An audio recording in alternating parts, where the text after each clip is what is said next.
네, 안녕하십니까. 진실탐사 엔터테이너 최경영입니다. 최경영의 이슈 오도독 오늘 두 번째로 뵙습니다. 예, 4.15 총선에 출마할 후보자 등록 마감일이 이제 나흘 정도 남았는데요. 지역구 출마자는 윤곽을 대충 다 드러냈고요. 비례대표 후보 남았습니다. 유권자 입장에서는 정당 이름도 이제 헷갈린다 이러신 분들이 많을 것 같고요. 시민을 위하여에서 이제 더불어시민당으로 바뀌었죠. 공동대표를 맡고 계시는 건국대학교 경제학과 최백은 교수와 함께 궁금한 점들이 굉장히 많았습니다. 예. 있는 대로 껍질을 좀 다 까보겠습니다. 안녕하십니까? 네, 안녕하세요. 예. 예. 경제쇼에 고정 출연하시다가 예. 잠시 예. 4.15 총선 그 기간만 좀 유예를 하고 지금 뭐 사실은 처음에 오해도 좀 많이 받으셨죠. 정치판 들어가면 그거 자체가 오해 그렇죠. 받는 뭐 출발점이니까요. 그러니까 본인이 그 국회의원이나 뭐 비례정당의 후보가 되실 욕심이나 이런 거는 없으신 거 아니에요? 아니, 제가 그거를 방송이나 공개적으로 여러 번 얘기했는데도 아직도 일부 사람들은요, 저 막판에 들어갈 거다. 예. 뭐 이런 식의 이제 얘기가. 아니 그런 사람도 있었으니까. 아, 그런가요? 저는 그렇게 얼굴이 두껍지 못해가지고. 예. 그런 사람도 있었으니까 또 그렇게 이야기가 되는 것 같은데 일단 그 돈도 안 되고 이게 굉장히 힘만 드는데. 제 돈까지 써요. 예. 이게 왜 하십니까? 뭐 이건 기본적으로 이거죠. 지금 이거 누군가는 해야 되는 거예요. 예. 왜 그러냐면은 선거법 개정 선거법의 취지가 완전히 무력화돼 버렸잖아요. 그랬죠. 예, 미래통합당이 어쨌든 간에 위성정당 만들어 가지고 어쨌든 간에 반칙을 하면서 그걸 또 선관위가 인정을 해줬단 말이에요. 꼬여버렸습니다. 예. 그러니까 그런 상황 속에서 첫째는 뭐냐면은 저는 교육자이기 때문에 어떤 행동을 선택할 때요. 이게 이제 교육적으로 어떤 반교육적일 때는 제가 침묵할 수 없습니다. 학생들 가르치는 입장에서 제가 여태까지 쭉 한 30년 동안 그게 저한테는 절대 기준 중에 하나예요. 예. 근데 이게 그러니까 사실 미래통합당이니까는 민의를 얻은 것만큼 비례해서 의원 의석을 확보하면은 그건 뭐 잘못된 게 아니죠. 그렇죠. 그런데 이건 지금 어떻게든 간에 말 그대로 반칙을 통해서 어쨌든 간에 과잉 대표성을 만들어낼 가능성이 높아진 거 아니에요. 예. 그래서 그런 부분은 기본적으로 저는 아이들 가르치는 입장에서 학생들 가르치는 입장 속에서요. 예. 그러니까 우리 사회가 사실 젊은 사람들이 굉장히 안타까워하는 게 뭐냐면 공정하지 않다. 이런 불만들이 있단 말이에요. 예. 근데 결국 뭐냐면 불공정한 게임을 통해서 자기들 이득을 추구하겠다는 것을 그냥 침묵하고 있으면은 국민들의 민의를 그러니까 왜곡시킬 뿐만 아니라 저는 자라나는 아이들이 이걸 보고 뭘 배우겠냐 이거예요. 수단 방법 안 가리고서도 어쨌든 간에 내가 이기면 된다 하는 우리 사회 속에서 저는 이제 경작을 하면서도 경쟁이라는 말을요. 우리가 굉장히 우파 쪽에서 남용을 하는데 이게 공정 경쟁의 준말이에요, 사실은요. 그렇죠. 예. 공정성이 없는 경쟁은 아무 의미가 없어요. 달리기 하는데 그래서 출발선에서 뛰는 사람하고 50m 앞에 뛰는 사람하고 해가지고 그 경쟁의 결과로서 이긴 사람이 그러니까 보다 많이 갖는 게 시장 경제 논리란 말이에요. 예. 쉽게 얘기하면요. 예. 근데 50m 앞에서 뛰어가지고 자기가 더 능력이 있다고 이렇게 그걸 인정받는다면은 그걸 누가 받아들이겠어요? 그러니까 비례연합정당의 취지를 최대한 살릴 수 있다라고 이제 생각을 하시는 건데 실제로 돌아가는 양태 같은 경우는 이제 정의당이랑 그 조인트를 못했고 그리고 이제 들어온 정당들이 뭐지? 뭐 이런 상황이 좀 있잖아요. 그래서 이거를 충분히 살리는 것보다는 오히려 민주당의 외연 확장 쪽으로 가버리는 거 아닌가? 이런 우려를 하는 사람들도 많지 않습니까? 저는 처음부터 이 플랫폼 정당을 만들 때부터 제가 공언한 걸 지금도 한 번도 제가 후퇴한 적이 없는데요. 첫 번째 대의는 뭐냐? 앞에서 얘기했듯이 그러니까 미래통합당의 이런 반칙을 막아야 되겠다. 그래서 역사 후퇴하는 거를 막아야 되겠다. 이게 첫 번째 대의고요. 가장 중요한 대의고. 두 번째는 개정선거법의 취지에서 그러니까 소수 정당들한테 기회를 좀 열어주는 거. 그렇죠. 이거를 이제 그러니까 좀 살려보겠다. 이거 했던 거라고요. 그러면 그 취지를 가지고 하면서 제가 처음부터 뭐라 했냐면은 많은 소수 정당들이 이번 기회에 이걸 지금 미래통합당이 이렇게 반칙을 하고 있는 상황 속에서 피해를 보고 있으니까 만약 참여를 했으면 좋겠다고 제안을 했던 거고 참여를 안 하면은 아주 마지막 순간에는 아무도 참여 안 하면은 민주당만 가지고 간다 그랬었어요. 왜? 왜 그러냐면 첫 번째 대의 제가 말했던 예, 그거를 첫 번째 대의가 미래통합당의 반칙을 막는 게 그렇죠. 첫 번째 대의였으니까.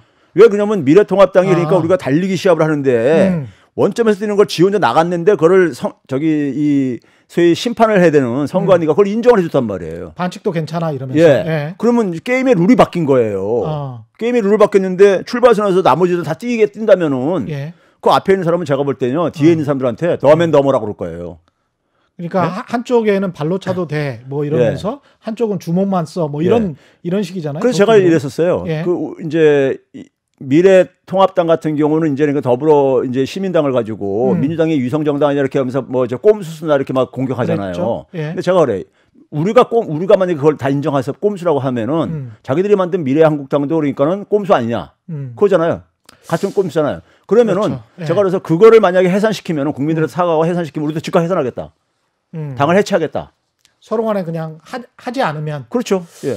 그게 제일 깔끔하긴 할 것 같은데 전혀 그럴 것 같지는 않고. 그러니까 안 하는 상황 속에서 그러면 그대로 이 반칙을 그냥 이렇게 지켜봐야 되는 거냐고요.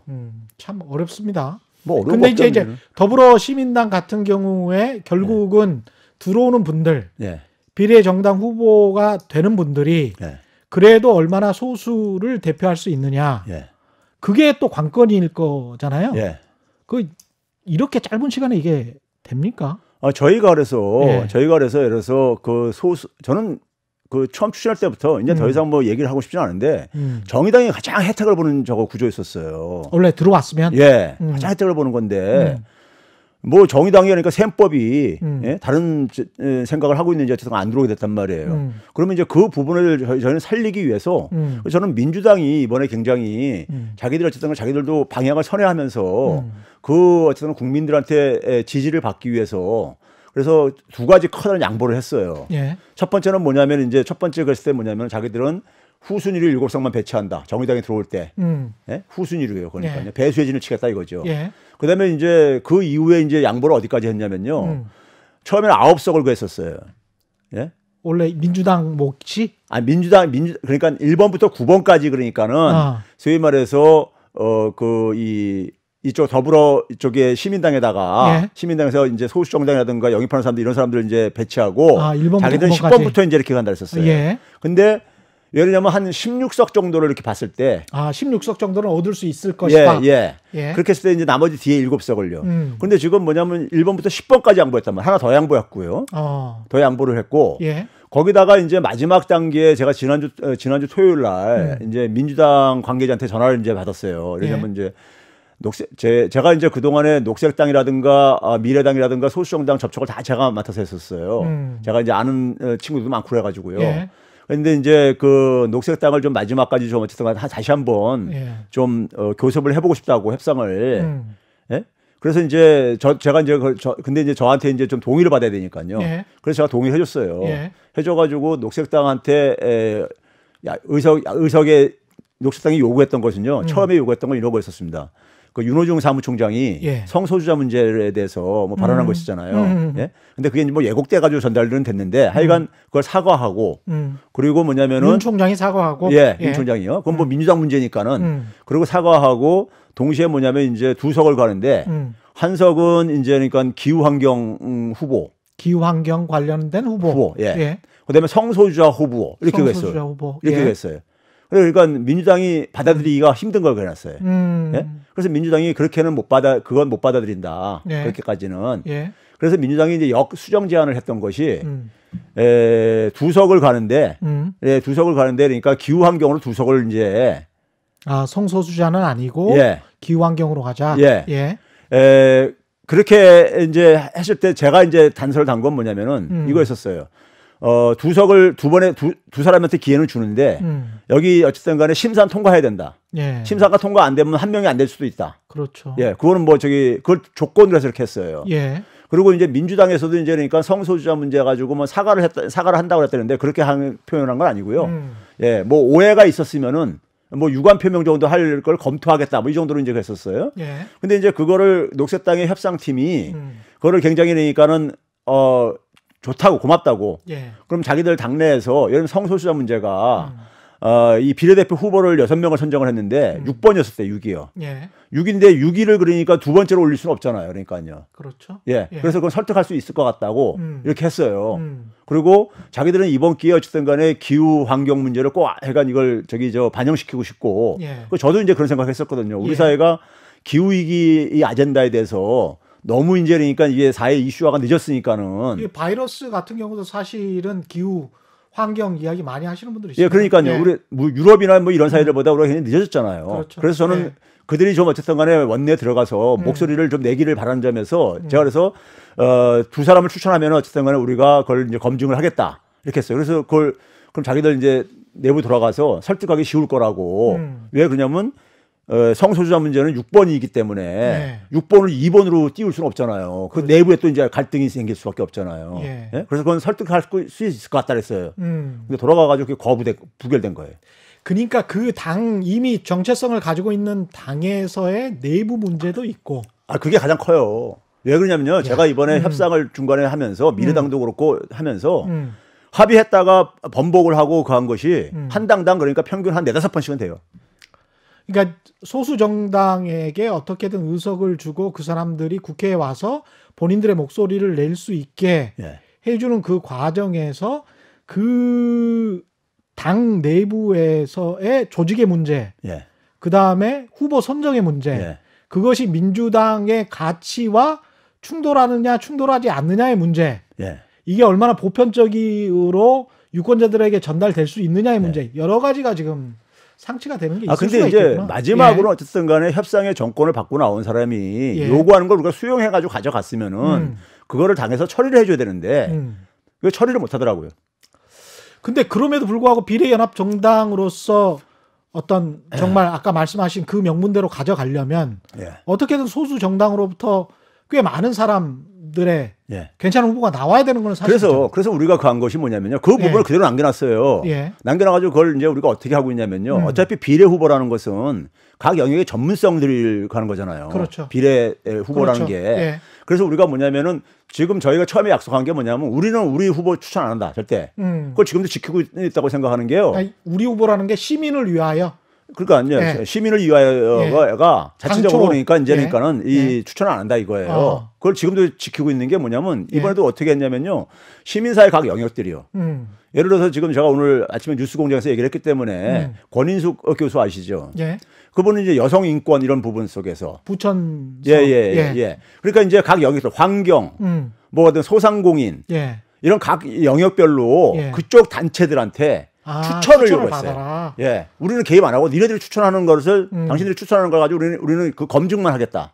근데 이제 개인 도덕성이랄지 예. 범죄 경쟁이랄지 이런 거는 봐야 되잖아요. 그러니까 예. 그걸 저희가 하겠다 이거예요. 아. 그렇기 때문에 우리는 여전히 뭐냐면은 예. 그 소수 정당들 그러니까 우리 사회의 다양한 목소리들을 예. 다양한 목소리를 우리는 지금도 여전히 수렴을 하고 있다 이거예요. 반영시키고 있고요. 예. 그러니까 그게 내용상으로는 저는 소수 정당이라고 생각해요. 실체는 예. 그렇게 해서 들어오는 이게 지금 계속 조정 중인 거죠. 오늘 밤 10시에 이게 그래서 이제 업로드가 되는데. 소수정당 몫은요. 예. 4개 소수정당이 참여했는데 두 정당만 한 석씩 받았고 나머지 2개 정당은 못 받았어요. 아, 그렇게 그 됐어요. 검증에서 떨어졌습니다. 예. 그래서 그런데 이제 나머지 이제 시민단체 같은데 직능단체 같은 데에서는 받을 수 있다. 그렇죠. 결국 우리가 비례대표라는 게 그런 이제 의미도 있고 그리고 결국은 뭐냐면 소수정당이라는 것이 우리가 사회의 다양한 목소리들을 좀 어쨌든 간에 담자는 거잖아요. 그렇죠. 예? 예. 거대 정당들은 그러니까 굉장히 득표율이 높지만 득표율이 예. 낮은 이 소수정당들은요. 그 다양성을 그러니까 저희가 그러니까 실현하기 위한 방법이 예. 시민사회 단체들 각 영역별로 예. 그쪽에다가 이제 요청을 해가지고 물론 거기 대전제가 있습니다. 우리가 뭐냐면은 촛불 시민혁명에 정신을 그러니까 기본적으로 동의해주는 사람들, 예. 동의해주는 단체들. 예. 그러니까 예를 들어서 저기 미래통합당과 관련된 뭐 그런 단체들은 할 수는 없는 거잖아요. 예. 그런 거기도 시민단체들이 있으니까요. 뭐 뉴라이트라든가 이런 게 있으니까요. 예. 그런 건 빼고, 예. 그러니까는 이제 범민주 진영과 관련된 그러니까 시민사회 진영들한테 각 영역별로 저희가 뭐 환경단체에다가도 마찬가지 이렇게 의뢰해서 추천받았고요. 예. 예? 뭐 이런 식인 거죠. 그러니까요. 근데 그 민주당 쪽에서 거부를 했었나요? 그 정치개혁연합 그 함성웅 씨 쪽. 예. 이거는 왜 그랬? 그게요. 예. 그 과정을 이제 저희가 처음에 출발할 때요. 제가 이제 여기 나서게 된 이유가 예. 처음에 저희가 계속 강조했던 거에 빈그릇 정당을 강조했던 게요. 이 정치판은 제가 이번도 겪으면서 더 이제 실감을 했지만은 진짜 욕망의 덩어리들만 모여 있는 곳이에요. 예? 근데 힘드셨죠? 아니 이 지금 이런 욕망들을 예, 예. 조정을 한다는 것은 예. 굉장히 힘든 일이에요. 예. 그러니까 그래서 우리가 줄 수 있는 게 열석이라고 가정했을 때 열석을 하는데 이 사람들이 거의 관련되는 사람들이 요구하는 건 한 100석 정도 돼요. 근데 예? 오랫동안 또 제야에 머물렀던 분들은 예. 그분들 나름대로 나는 이렇게 고생을 했는데 예. 우리 단체 또는 우리 어떤 시민들 제야에서 있었던 사람들에게 그러니까 제 얘기를 좀 더 들어보세요. 예. 그래서 만약에 예.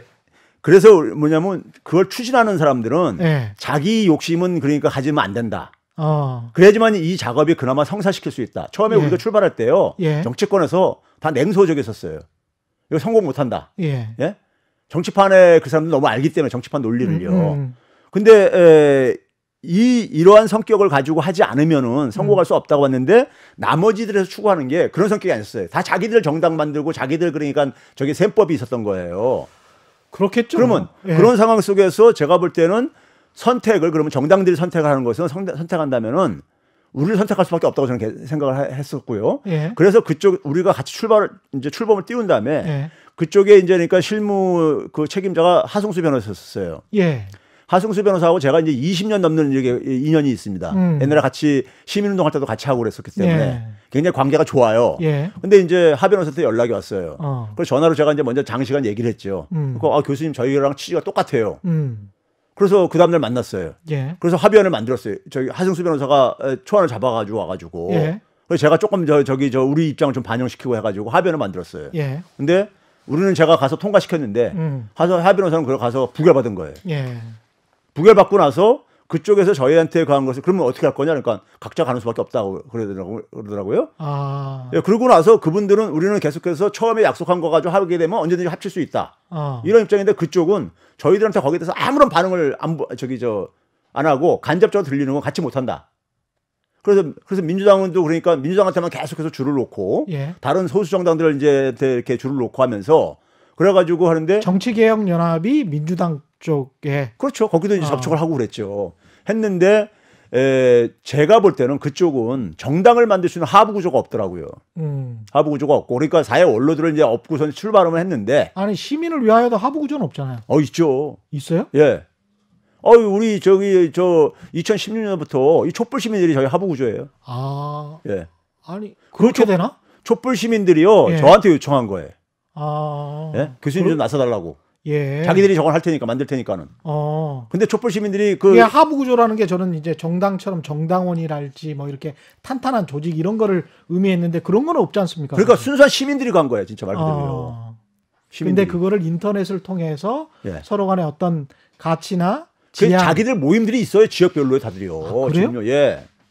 그렇구나. 2016년 촛불 혁명 이후에 예. 그게 이제 광범위하게 그게 존재하고 있습니다. 근데 가장 큰 어떤 뭐랄까요? 명분이나 취지가 퇴색되지 않으려면 예. 이 과정 속에서 민주당은 개입하거나 예. 특히 이제 공천 후보, 예. 소수 정당의 공천 후보랄지 선택하는 문제 예. 이런 것들에서 민주당이 개입할 수는 없는 거 아니에요? 개입 안 하고 있어요. 그렇죠. 예. 예. 그러면 그 공천을 어떻게 하는 겁니까? 그러니까 저희가 예. 이제 그러니까는 민주당한테는 앞에 열석을 저희가 그러니까 확보해 놨단 말이에요. 예. 확보해 놔가지고 거기에 그러니까 소수정당을 우선적으로 먼저 예. 심사도 그렇게 했어요. 소수정당을 먼저 그러니까 하고 예. 소수정당이 그러니까 그래서 최대 4석까지가 될 수가 있는 구조였었잖아요. 4개 정당이 참여했으니까요. 근데 이제 결과적으로 2개만 됐단 말이에요. 예. 그럼 나머지 이제 그러니까 4개가 됐을 경우는 6명을 그러니까 시민사회 영역에서 이제 그러니까 저희가 이제 추천받아서 하려고 했던 것이고요. 근데 이제 2개뿐이 안 되다 보니까 8개가 남는 거죠. 예. 그걸 아까 앞에서 얘기했듯이 시민사회들한테 추천을 받은 거예요. 그런 식으로. 예. 근데 이 가장 이제 하승수 변호사가 주장했던 것 중에 가장 폭발적이었던 게 예. 양정철 개입설이었잖아요. 이른바. 근데요, 양정철이라는 인물이 예. 민주연구원 원장이잖아요. 예. 민주연구원이 뭡니까? 민주당의 싱크탱크예요. 어. 그러면 그 속에서 그러니까는 연구원 원장이 할 역할들이 있을 게 아니겠습니까? 그렇죠? 그러면 예를 들어서 이제 이 결정을 하고 난 다음에 결정을 하는 과정 속에서 실무자들 뭐 이렇게 가는 게 있잖아요. 양정철 원장이 그러니까 하승수 변호사가 이런 얘기까지 했어요. 그 인터뷰하면서 뭐 이낙연 저기 전 총리보다 더 실세하다 뭐 이렇게 뭐 더 힘이 세다. 뭐 예. 이런 얘기 했죠. 예. 그거 보고서 양정철 원장이 참 해도 너무한다고. 예. 예? 자기한테 아무리 저기 가더라도 이런 말을 이제 하시던데 하여간 양정철 원장은 그 민주당의 저거예요. 그래서 원장이잖아요. 연구원 원장이요. 그러면 그 속에서 예를 들어서 이해찬 대표가 거기 당 대표라고 있잖아요. 예. 당 대표가 어쨌든 실무를 맡기는 사람들이 있을 것이고, 그렇죠? 그 실무를 맡기는 상황 속에서 그 사람들하고 공식적인 접촉을 저는 몇 번 했어요. 왜? 할 수밖에 없죠. 실무진으로서 움직인 거지. 예. 공천에 개입하거나 어떤 전체적인 전략을 양정철 에이. 원장이 짠 거는 아니다. 그건 처음부터 불가능했던 거예요. 알겠습니다. 근데 더 깊게 정치적으로 분석하시는 분들 보면 이게 어떻게 보면 민주당의 거대한 빅픽처다. 예. 예. 그 일종의 이제 시민을 위하여 더불어시민당이죠. 더불어시민당과 열린민주당의 투트랙으로 가서 열린민주당에서도 또 어느 정도 전략적으로 확보를 하고 더불어시민당도 확보를 하고 그래서 나중에 가서는 그 민주당의 파이를 그렇게 크게 키우는 그래서 원래 명분이나 취지는 소수 정당의 목소리를 국회에 대변하는 거였는데 오히려 민주당의 파이만 키우는 그런 결과로 가져가는 그런 전략을 아주 교묘하게 잘 짜고 있다. 뭐 어차피 그 정치 분석하는 사람들은요. 예. 뭐 자기 생각하고 싶은 대로 원래 소설을 써요. 소설 쓰는데 예. 자 이거 봐봅시다요. 예. 오늘 아침에 뉴스공장에 이해찬 대표가 나와서 예. 이 지금 그쪽은요 열린민주당 같은 경우는 예. 자기들 이제 그러니까는 이제 그 제가 그쪽하고도 제안을 받았었어요. 좀 초기에 아시죠? 알 뿐만 아니라 예. 정봉주 전 의원이 예. 제가 이제 관심이 없다 그러는데도 저 찾아와가지고 저보고 좀 대표 위원장 이런 거 맡아가달라고 했었어요.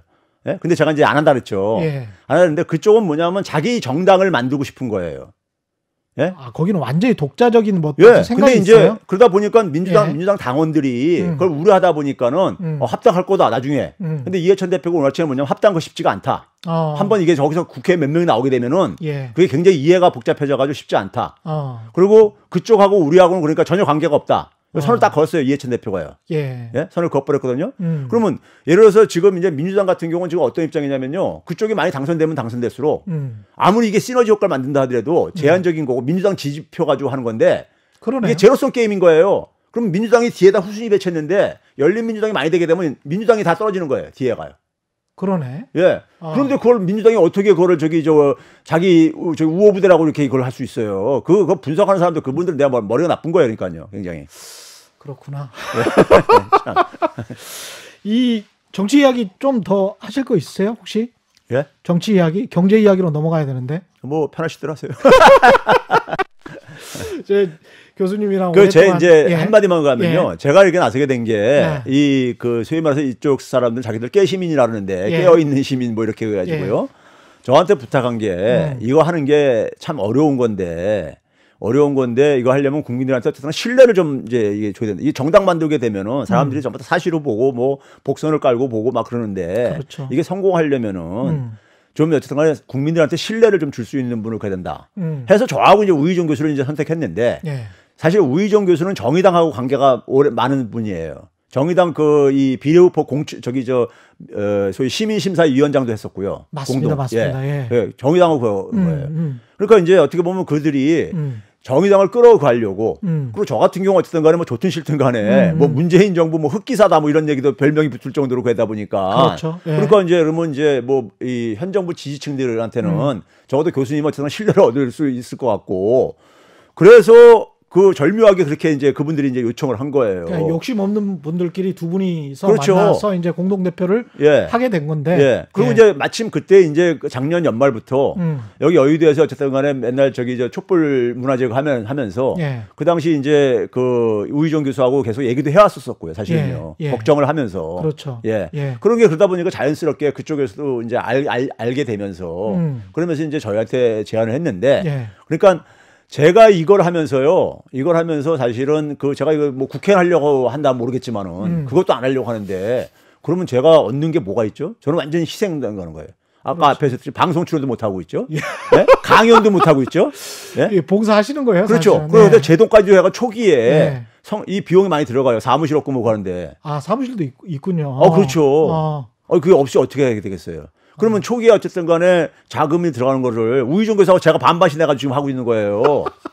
근데 이거를 어느 와이프가 좋아하겠습니까? 그렇죠? 그런데 그렇죠. 이게 그러니까 이게 결국 뭐냐면은 예. 저한테는 그러니까 개인적으로 제가 얻는 건 하나도 없어요. 예? 단지 뭐냐면 거기다 정치한다 보면 워낙 적들도 많이 생겨요. 그렇습니다. 예. 예. 근데 그걸 하는 이유가 뭐냐? 미래통합당이 하는 것을 저거 방치할 수 없어서 간 거예요. 그리고 두 분이 안 하면 이거 못 한다 해가지고요. 근데 그런 요구에 제가 어떻게 그걸 제가 나몰라라 하면서 예. 그냥 무임승차듯이 갈 수는 없고 그래가지고 나서게 된 거예요. 그것뿐이 없어요. 알겠습니다. 이 경제 이야기인데 경제 이야기도 뭐 정치 이야기랑 섞여가지고 코로나19와 관련해서 여러 가지 이야기가 나오고 있는데 재난소득 이야기도 나오고 있고 추경 이야기 나오고 있는데 교수님이랑 우리 경제쇼에서 최경영 경제쇼에서 그런 이야기 했었잖아요. 한국은행에서 그 직접적으로 개입을 해서 중소상인들을 위한 채권을 직접 매입을 하고 또는 대출 채권을 매입해서 대안대출도 하고 대안대출하자 이런 이야기를 했었는데 진짜 그게 필요한 시점 아니에요? 그렇죠. 난 갑자기 그 생각이 나더라고. 자, 그때 그게 몇 개월 전이었는데 교수님이랑 그 이야기한 게. 이 코로나19 사태를요. 제가 처음 갈 때부터 저는 추경을 이제 필요성을 얘기했던 사람이에요. 다른 사람들 전부 다 무슨 추경이냐고 하면서 할 때 사스처럼 이제 조만간 끝날 것 같을 이렇게 판단해 가지고요. 근데 이게 확산 속도가 굉장히 빠르잖아요. 그 결과가 지금 뭐냐면요. 이 지금 현상을 이해하려면 생태계 관점이 필요해요. 맞습니다. 생태계는 우리가 먹이사슬 체계라는 게 있잖아요. 이게 끊어지면 어떻게 됩니까? 생태계가 다 붕괴돼 버리잖아요. 맞습니다. 그렇죠? 지금 경제도 마찬가지로 소비, 생산, 소비 이 순환 생태계가 있어요.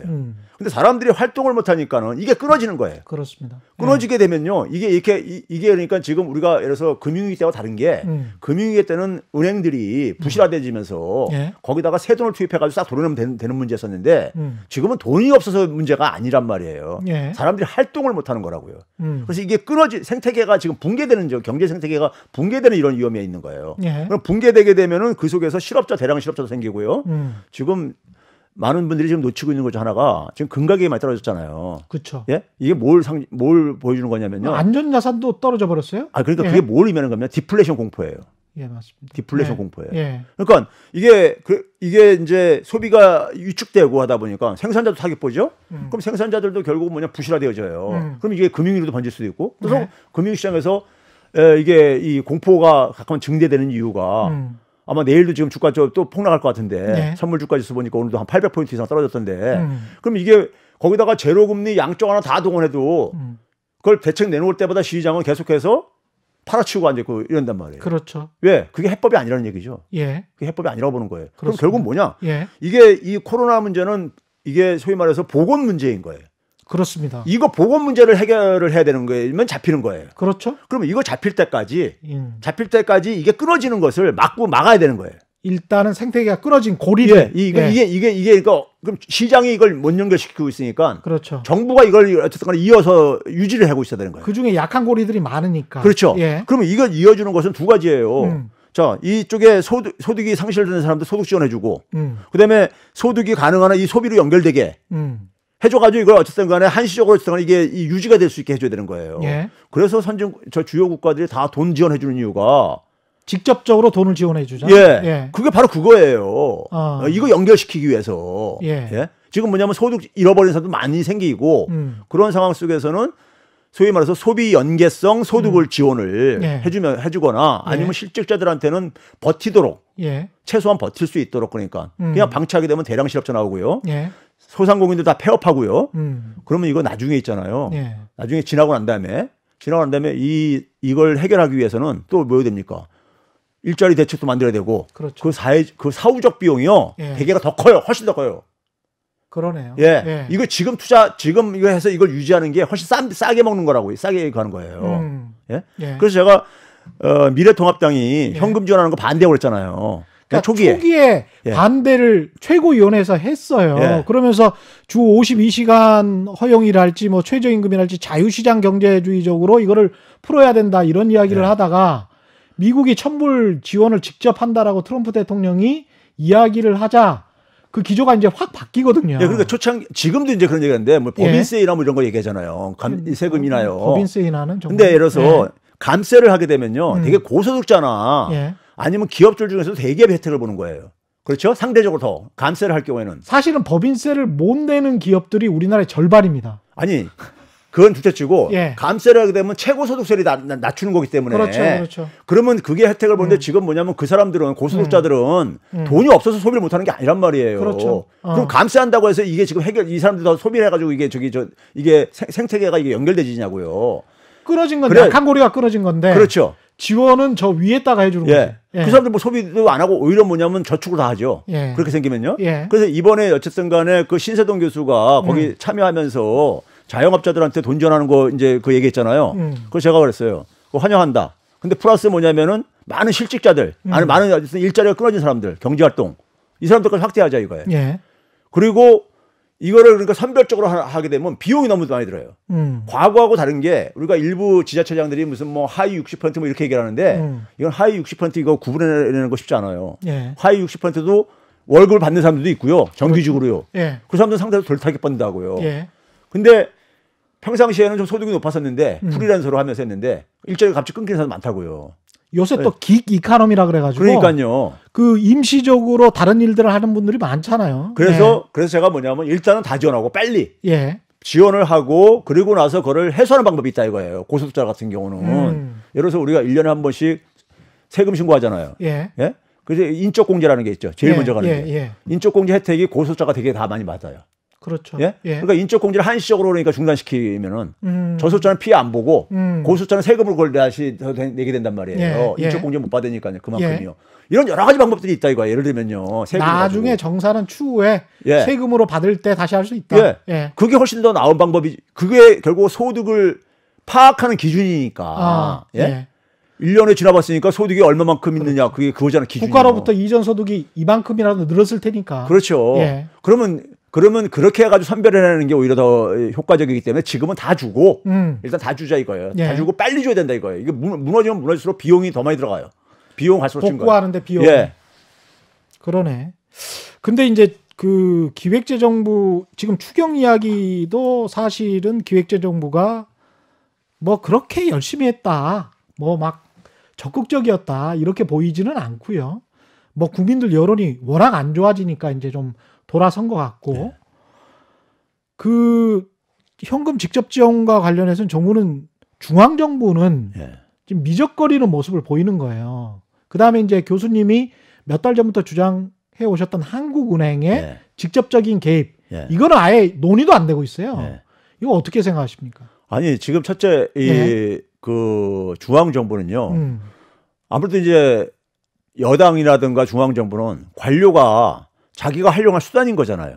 근데 거기서 이제 관료들이 그러니까 이게 지금 제가 볼 때는 별나라에 가 있는 사람들이에요, 지금요. 지금 이 사태 상황을 지금 그러니까 지금 내놓는 대책 보게 되면 되게 관성적으로 과거에 내놨던 대책들을 다시 끄집어내고 앉아있고 그러잖아요. 근데 과거하고 지금 전혀 다른 상황인데 상황은 다른 상황에 대해서 진단법은 또 어떻게 그러니까 똑같은 대책을 내놓냐 이거예요. 아직도 레이건 시대에 사는 것 같아요. 그러니까요. 그러니까 그러다 보니까는 관료들이 저렇게 이제 계속해서 의견을 청와대에도 갈 겁니까? 그러니까 청와대도 그러니까 그걸 무시하고 그냥 막 밀어붙이기 아마 힘든 점이 있을 수도 있어요. 그러니까 당에서는 제가 볼 때 오늘 아침에도 이해찬 대표가 나와서 하는 얘기가 뭐냐면 그동안 공급 측면에다 주로 관료를 했는데 소비 측면에다가 이제 대책을 지금 만들려고 하고 있다. 준비하고 있다. 뭐 이런 얘기를 하시더라고요. 그러면 이제 그 부분뿐만 아니라 선진 국가들조차도 지금 중앙은행이 나서가지고 지금 하고 있는데 우리 중앙은행은 그러니까 금리 0.5% 내린 게 그 다 자기가 할 일 다 했다. 그 금리 내린 게 그게 무슨 큰 효과가 있습니까? 그렇습니다. 특히 경제인 취약계층들한테는 그 은행이라는 게 얼마나 문턱이 높은 데인데요. 그렇죠? 별 도움이 안 돼요. 그러니까 한국은행이 예를 들어서 정부가 그러니까 예를 들어서 재정건전성도 우려하는데 제가 볼 때는 국채를 만약에 50조를 발행한다면요. 제로금리로 인수하게 하면 돼요. 한국은행한테요. 그러면 이자 비용 안 나가잖아요. 한국은행은 돈 버는 데 아니에요. 정부가 한테 국채 인수하는데 제로금리로 인수시키라 이거예요. 그렇죠. 인수시킬 수 있어요. 그러면 정부가 국채를 발행하고 예. 한국은행이 그거를 제로금리로 예. 인수하고. 예. 예. 그럼 이자 비용 안 나가는 거잖아요. 예. 원금은 나중에 어쨌든 간에 다시 대환시키면 되는 거예요. 그러니까요. 예. 재발행해가지고요. 예. 예? 그럼 재정 건전성에 큰 부담이 안 된다고요. 아까 미래통합당의 박형준 공동선대위원장은 예. 뭐라고 이야기를 하냐면 비슷한 이야기인데요. 예. 숫자는 뭐 20조일지 30조일지 50조일지 모르겠지만 그걸 그 국채를 발행을 해서 예. 은행들이 그걸 가지고 팔아라. 일반 국민들한테. 그러면 2%나 2.5% 정도 약간 고금리로 주고 지금 상황에서는 상당히 고금리잖아요. 그렇게 해서 개인들은 고금리의 안정적인 국채를 갖고 그리고 그걸 가지고 은행들이 뭐 다시 지원을 해주는 뭐 이런 식의 이야기를 하던데 어떻게 생각하십니까? 자, 지금 2% 나올 수가 없어요. 나올 수가 없다. 예. 예. 아니, 지금 2%짜리 채권이 어디 있어요? 지금 그 기준금리가 0.5%인데. 그렇죠. 예? 예. 그리고 지금 있잖아요. 예. 우리가 0.75 0.5%까지 됐죠. 0.5%. 예. 예. 그러면 예를 들어서 한국은행이 은행을 이렇게 해봤자요. 은행들이 또 돈놀이 할 때는 자기 마진 붙이고 막 이렇게 간다고요. 그렇죠. 중앙은행 선진국의 중앙은행들은 자기 페이퍼 컴퍼니 만들어요. 아. 예? 특수목적법인 같은 거를요. 왜냐하면 중앙은행은 그 일을 할 수가 없으니까. 그렇죠. 다른 법인을 예. 만들지. 예. 예. 만들어가지고 거기다가 이제 직접 투입해가지고 그 목적 거기에 투입한 돈은 이게 굉장히 취약계층한테 지원하는 걸로 해주게 되면은 거기서 금리 장사 안 해도 되는 거잖아요. 지난번에 프레디메 뭐 이런 예. 거 할 때도 다 그런 식으로 다 그렇게 했죠. 다 페이퍼 컴퍼니 만들어가지고 자회사 만들어가지고 그건 선진국과 중앙은행들이 흔히 쓰는 방법이에요. 그렇게 돌아갈 수 있는 방법이 있는데. 그러니까 예. 저는 우리나라 관료든 중앙은행 이분들이든 간에 예. 너무 제가 볼 때는 꼭 딴 나라 딴 나라 국민들 같아. 예? 지금 세계의 흐름을 그러니까 최소한 쫓아는 가야 되는데. 예? 우리가 근데 달러 기축통화국이 아니기 때문에 우리는 예. 재정 건전성 이제 늘 하는 이야기지만 예. 우리는 재정 건전성을 지켜야 돼요. 40 몇 % 뭐 이런 식으로 생각하시는 분들이 아직도 굉장히 많단 말이에요. 자, 이거 봐보세요. 예. 지금 우리가 뭐 달러 국채 발행하자는 거 아니에요. 달러 표시, 원화 표시 국채예요. 그렇죠. 우리 국채지. 우리 예, 국채. 원화 표시 예. 국채는 예. 한국 돈을 한국에 찍어가지고 이걸 메꾸면 되는 거예요. 아. 근데 지금은 디플레이션 걱정을 하는 상황이지 인플레이션 걱정을 하는 상황이 아니니까. 지금 이게 돈을 줘가지고 하지 않으면요 디플레이션 상황에 빠지게 되면 경제가 완전히 망가집니다. 한번 그렇죠. 디플레이션 빠지고 나면요 예. 경제 빠져나오기 쉽지가 않아요. 얼마든지 국채를 발행해서 돈을 많이 풀어도 상관이 예. 없다. 이런. 일본이 디플레이션 빠지면서 그렇게 돈만 투입해도 거기서 헤어나지 못하고 앉아 있는 거 봐보세요. 많은 경제사가 우리가 증명했듯이 디플레이션은 빠져나가기가 쉽지 않고 예. 인플레이션은 금방 또 빠져나오잖아요. 예. 사실은. 그러네. 그 지금 한국은행이 예. 지금은 그러니까 발권력을 경제 붕괴를 막는데 그러니까 동원을 해야 되는 거예요. 지금 평상시 정상적인 상황이 아니라 이거예요. 그 정도로 경제 붕괴를 걱정할 정도로 위험하게 갈 수 있다 이렇게 보시는 거네요. 왜 그러냐면요. 예. 이 연결고리가 끊어지게 되면은 예. 하나하나 약한 데부터 이제 주저앉아요. 먹이사슬 체계가 끊어지는 거 똑같다니까요.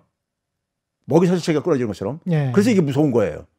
그러면 한 달이고 두 달이고 이게 안정될 때까지 현금 지원이랄지 직접 지원, 중소기업, 자영업, 그다음에 어려운 가게들, 예. 그다음에 이제 보편적으로 다 지원하고 난 예. 다음에 나중에 정산하자. 예. 이게 지금 말씀하시는.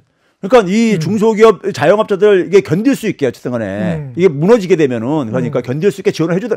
지금 선진국가들이 그렇게 하고 있잖아요, 지금요. 예. 그들 나라들은 그게 괜히 하는 거겠어요. 그 방치했다가는. 그렇죠. 방치했다가는 지금 이게 더 큰 비용을 지불할 것 같으니까. 예. 지금 과거에 그러니까 우리 경제학책에 안 나와 있는 방법을 동원하는 거예요, 지금요. 그렇죠. 예. 헬리콥터 밴 뿌릴 때도 밴 보는 게 예. 뿌릴 때도 사실은 경제학적으로 맞지 않다, 자본주의적이지 않다, 엄청난 비난이 경제학책이 없는 얘기예요. 예, 나왔었죠. 예. 예.